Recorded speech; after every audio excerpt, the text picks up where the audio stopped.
People are born, people die. Yun lang ba ang buhay? Papanganak ka, lalaki ka, yung iba magkakaasawa, yung konti, hindi. Magkakaanak, yung iba, yung konti, hindi. Tapos, magpapalaki ka ng anak, tapos tatanda ka, and then, sa kabilang buhay ka na. Ganun ba lang talaga? O may iba pa? O dapat marami pa? Ang pag-aaral natin, pinamagatan nating, make the most out of life. And there are very important truths to live by to be able to make the most out of life. One of that is, physical life has set limits. May hangganan ang buhay. Mabuting mamuhay na conscious tayo sa katotohanan na yan para hindi ka parang biglang nagtaka pag biglang nagwakas ang buhay ng mahal natin, ng kakilala natin, o ng sarili natin. Psalm 90 verse 10, our days may come to 70 years or 80 if our strength endures. Na huwag naman masyadong maging literal sa numbers na ito na kailangan 70 or 80. Sinasabi lang, mas mahaba naman kaysa sa karaniwan lang talaga dapat ang buhay. In fact, kung blessed ka, healthy ka pa, pwedeng humaba-haba pa. Pero huwag tayong masyadong literal sa numbers. Job 14, 1 to 2 and 5. Mortals are of a few days. They spring up like flowers and wither away, like fleeting shadows. They do not endure. A person's days are determined and have set limits he cannot exceed. So may hangganan daw ang buhay. In fact, compared to eternity, maiksi lang daw talaga ang buhay ng tao para lang bulaklak na sasandaling mamumukadkad pagkatapos ay maluluoy.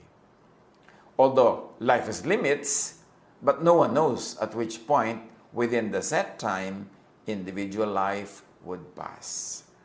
Alam lang natin, from 0 day, 0.1 day, to maybe many decades. But no one is sure kung kailan darating.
matutulog ka, gigising ka pa kinabukasan.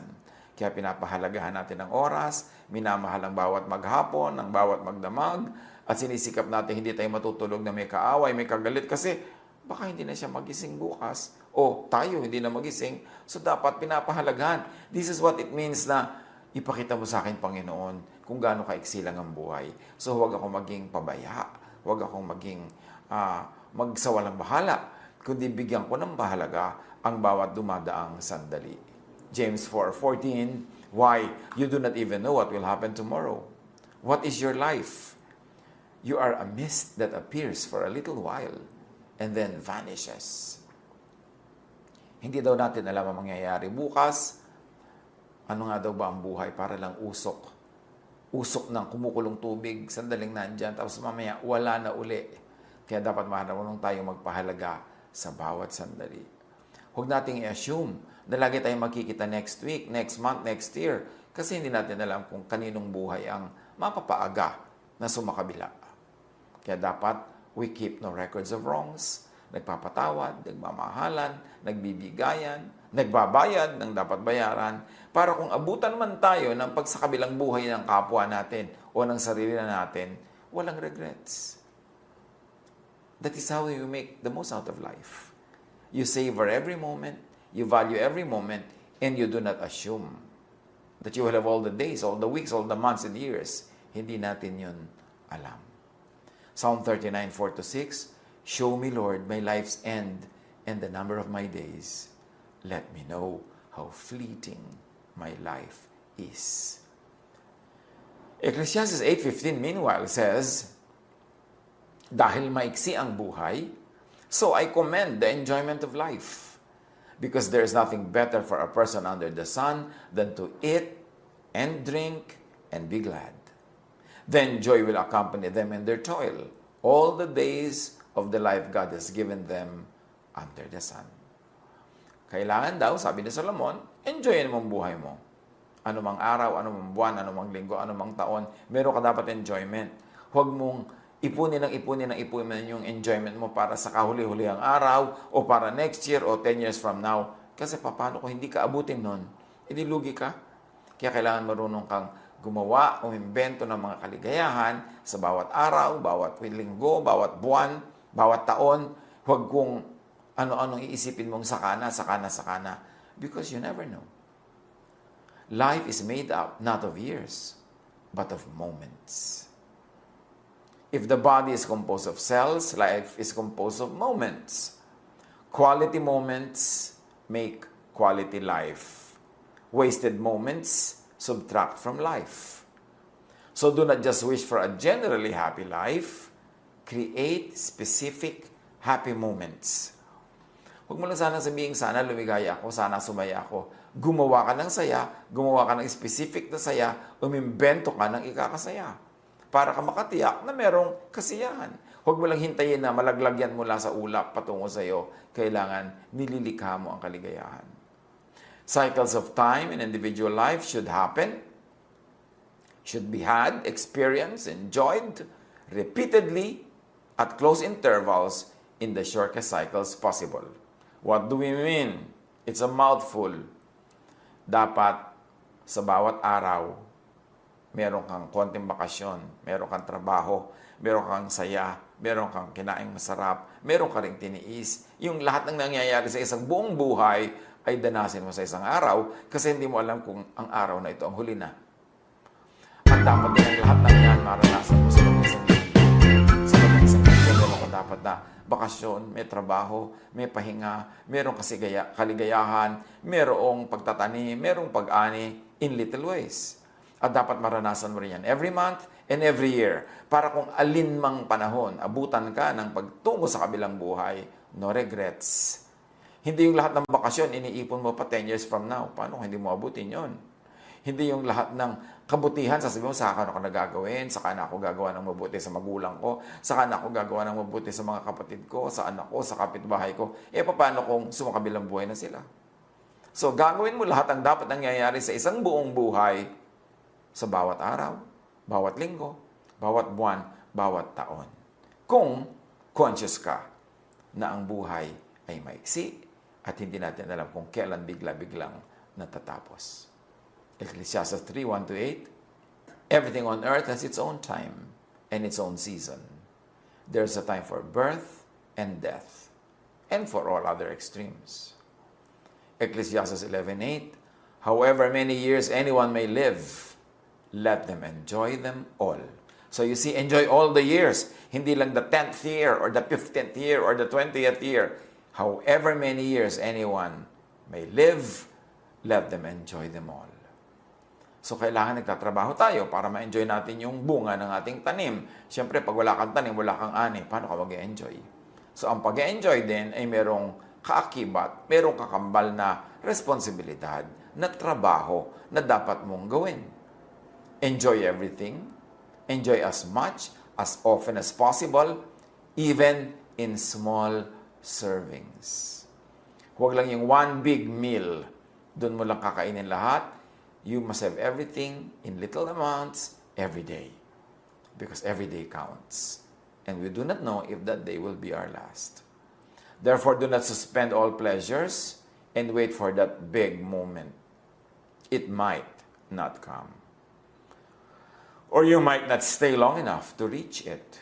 So take note, mga puro tiis, puro hintay, mga dependents o suportado ng puro tiis at puro hintay, be conscious of time.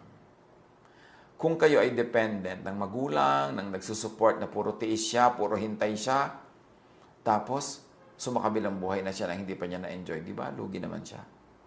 Kaya kung umaasa tayo kung kanino, dalian natin ng matapos na yung ating pagsandal sa Kanya para mag-enjoy naman siya sa buhay niya at yung kanyang bunga ay maani niya, ma-enjoy niya. Bilisan natin yung panahon na tayo umaasa para makalaya rin siya dahil hindi natin alam kung gaano kahaba ang buhay niya.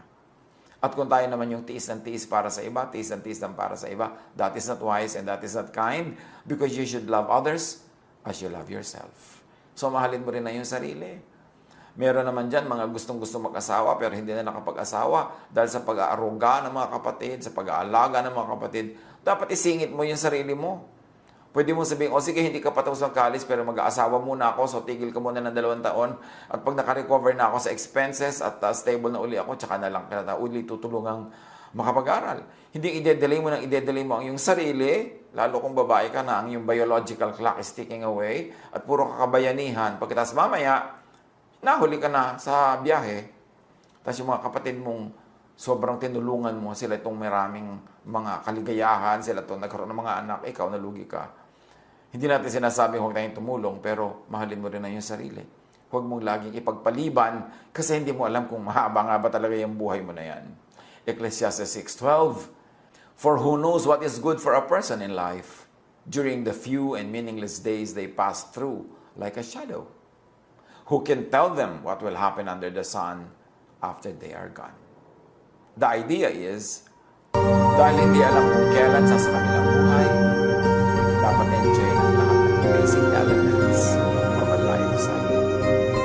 At gumawa ng mini-cycle sa paulit-ulit para kung maiksi lang ang buhay sa mundo, ay maranasan natin lahat ng representative elements of a full life cycle.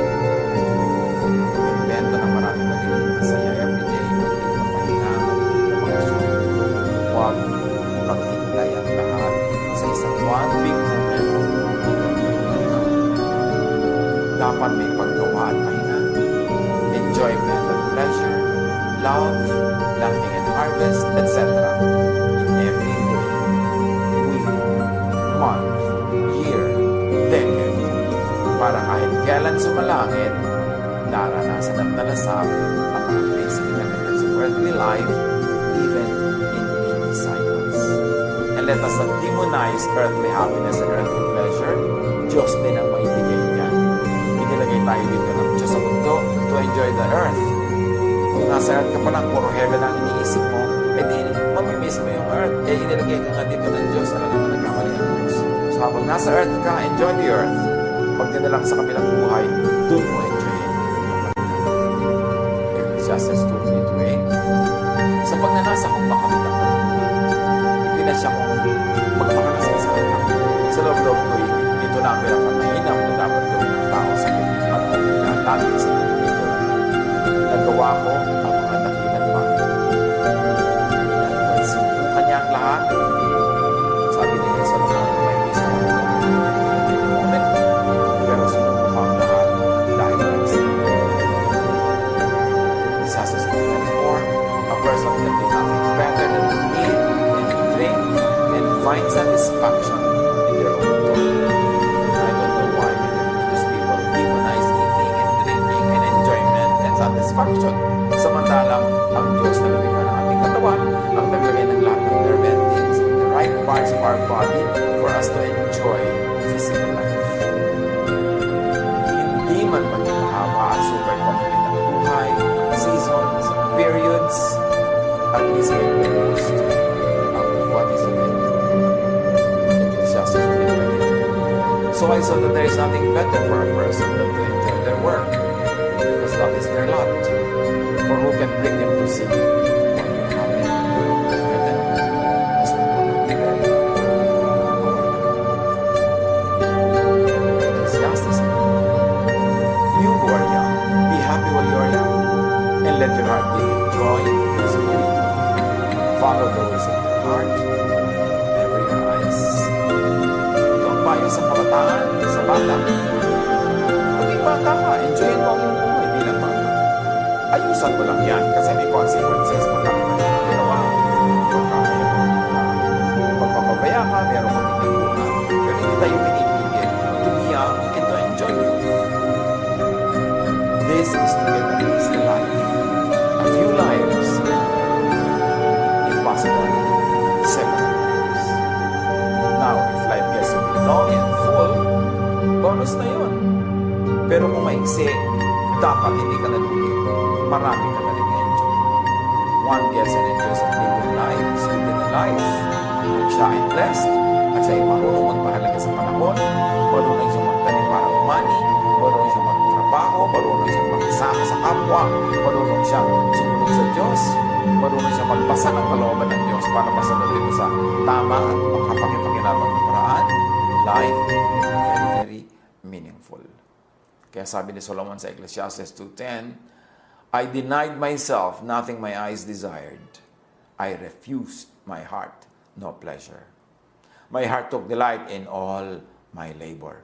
So si Solomon marunong mag-enjoy, pero huwag natin kakalimutan, marunong siya magtrabaho. Lagi siyang may labor, lagi siyang may planting, lagi siyang may projects. Ecclesiastes 9:7, go, eat your food with gladness, and drink your wine with a joyful heart, for God has already approved what you do. Ang buhay, pwedeng mahaba, pwedeng maiksi by human standards. Pero kahit alin man doon, it is not the quantity of years in your life, but the quality of life in your years and in the life of your loved ones. Let us improve the quality of our lives.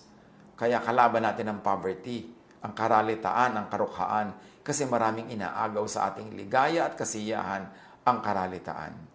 Kaya dapat magsikap, iangat ang buhay, umahon, bumangon, magtanim para umani, tulungan ang kapwa na magtanim para umani rin siya, at magtulungan tayo para ang buhay madoble, matriple, dumami ang ligaya at kahulugan. Romans 14:8-9, if we live for the Lord.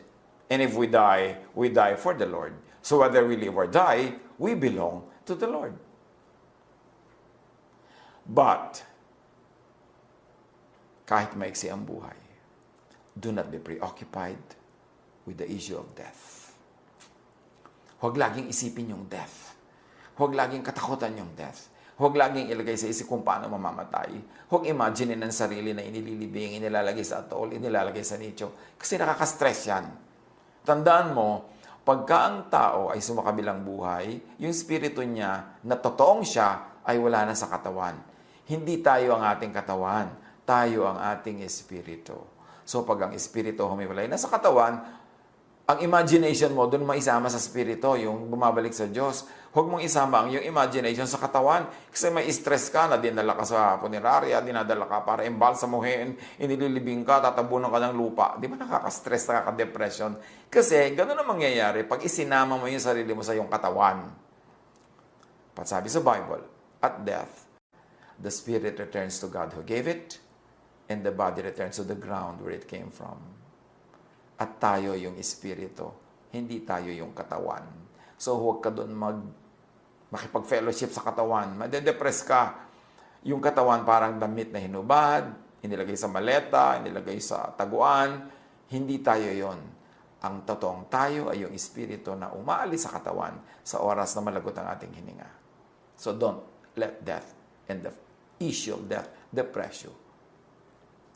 How do you get yourself and your mind off the issue of death? Ecclesiastes 5:20. They, meaning the blessed, seldom reflect on the days of their life because God keeps them occupied with gladness of heart. Yun daw ang extra blessing. Pag tayo nabubuhay sa kalagitnaan in the center of God's will, God keeps us busy with gladness, with goodness, with happiness, with joy, with peace. Kaya yun ang added bonus. Psalm 23:6, surely your goodness and love will follow me all the days of my life, and I will dwell in the house of the Lord in gladness forever. Ganun ang nangyayari if the Lord is our shepherd, if we walk after the Lord. Kaya sabi sa Proverbs 3:1-2, my son, do not forget my teaching. And I would like to say, do not forget my natural law, but keep my commands in your heart, for they will prolong your life many years and bring you peace and prosperity. Bakit natin inuong ka ng natural law?